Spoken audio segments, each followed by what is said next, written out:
Greetings everyone, welcome back to 365 Days of Prog. Today we will be listening to the self-titled The Soft Machine by the band The Soft Machine. Hi, my name's Naomi.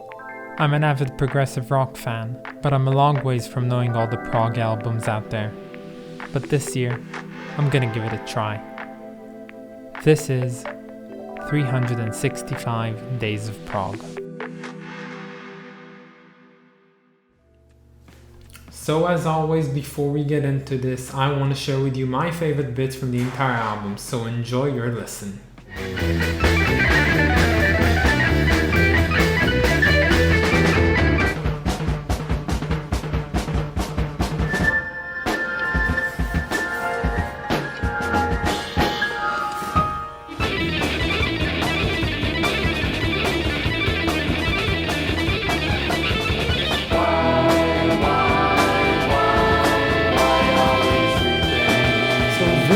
I think is definitely a psychedelic prog rock album.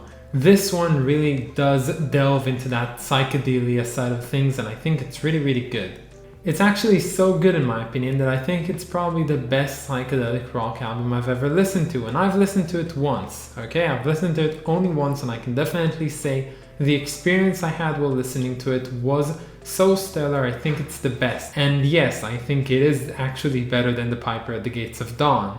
So firstly, I have to just tell you that I love how this album works. The entire idea of it, at least as I see it, is although it is separated to multiple tracks, I think this album really does just have one really long piece in it. Now, that is not to say it's very repetitive and everything sounds the same. It's actually quite on the contrary. I think this album has really a lot of different songs in it. Just it makes everything feel so continuous, like you could not tell where songs transition to the next song if I wouldn't to tell you that just happened. I was writing my notes for this one, and I write my notes, I write it for every single song on the album and I give it a rating. And this one I just really had to look closely to see when the songs transition, so I would be rating every song for itself. Now, that is to say, I think looking at this album as many different songs is not quite as good as just looking at most parts of it as like one continuous piece. So when it comes to being continuous and actually having that cool transitions and that concept album vibe to it, I think it is actually the best album I've ever doing so. Now, that is to say, there's albums like Thick as a Brick by Jethro Tull, which contain one basically long piece that spans throughout the entire album. And still, I find this album to be even more continuous and more, proceeding than an album like Thick as a Brick, because it doesn't really change its mode all that much. And this album just really features a lot of brand new ideas as if they're on the same range as everything else. So another cool thing about this album, and I think this is a stellar, personality trait of an album. It just uses stereo so good. Now, thinking this album was recorded back in 1968 is just amazing, seeing how the mixing and the production was done on this album, and the usage of stereo is just fantastic. If you listen to some parts on this album, you can clearly see that the voices, the instruments, everything is just used in some ways which they zigzag through your ears, and it's really cool. Now, that is, I must say, you have to listen to this album with headphones on to actually experience it, or either a really good setup of speakers which you can actually differentiate the different sides on. So if I had to describe this album in one word, I'd have to call it vibrant.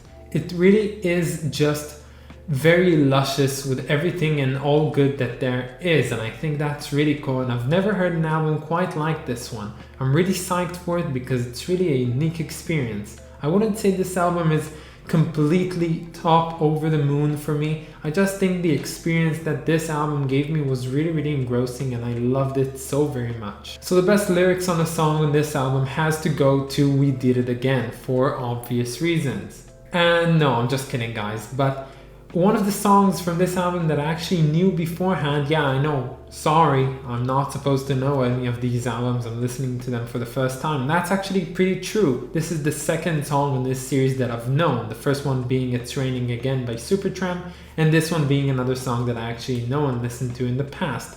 So the song itself is Why Are We Sleeping? Now it's a great song, I really love it, I listened to it a lot of different times, but I just wanted to listen to this entire album, this, list. But it wouldn't be actually my favorite song off this album. My favorite song off this album, which I've only listened to once since listening to this album, so I basically listened to it for my first time, is A Certain Kind. I think that song will grow on me. It's really, really good. I had a great time listening to it. If right now I had, and I actually did, rate these two songs, I'd have to say that Why Are We Sleeping is rated higher for me, but I think A Certain Kind will just surpass it when time comes because it's really, really a great track. Overall, this is a fantastic album, but the only catch is that I have to be in a mood for such an album. I have to be really, I have to delve into the album itself because it is certainly an album to be listened to from front to back. So continuing the greatness of this album, the cover of this album is also pretty great. I find it does something that I really, really like about an album, in which it uses a photo montage to actually set through a message of its own. I love the fact that although there is a huge mechanical cog on that album cover, it still feels very, very natural, and that emphasizes the softness of the soft machine. And when it comes to being a debut album, you really want to get your point across, and I think this cover, with its colors, with its composition, with its ideas and themes inside of it, really does get everything across quite well. So overall, this album would have received a 7 out of 10, but it's actually not receiving that. It's going to receive an 8 out of 10. Now the reason for it is how I work. I actually rate each and every song on the album, and I give it like a single 1 out of 10 rating, and then I just take and I do an average of everything. Now if I were to do it for this album, I would have gotten a 7, because most songs got a minimum of 7. Actually, almost all the songs got a 7, I think, besides A Certain Kind and Why Are We Sleeping. But the fact is, a lot of the songs on this album, they are looked to be a single track. Although they're divided on the album itself, they are and they feel like one singular track. And when you add those up together and you actually get like a few 7 out of 10s, you can actually see that the average goes up to 8. And I think that's a very, very reasonable and a very good score for an album like this. So that's about it. I really enjoyed this one. It was a great, great listen. I didn't really expect to be so amazed by an album like this, but I had a jolly good time listening to it. So stay tuned for tomorrow where we'll be listening to Duke by Genesis. Yes, this is going to be our first Genesis album on this list, and I'm really, really excited for it. So I'll see you all tomorrow. Bye guys.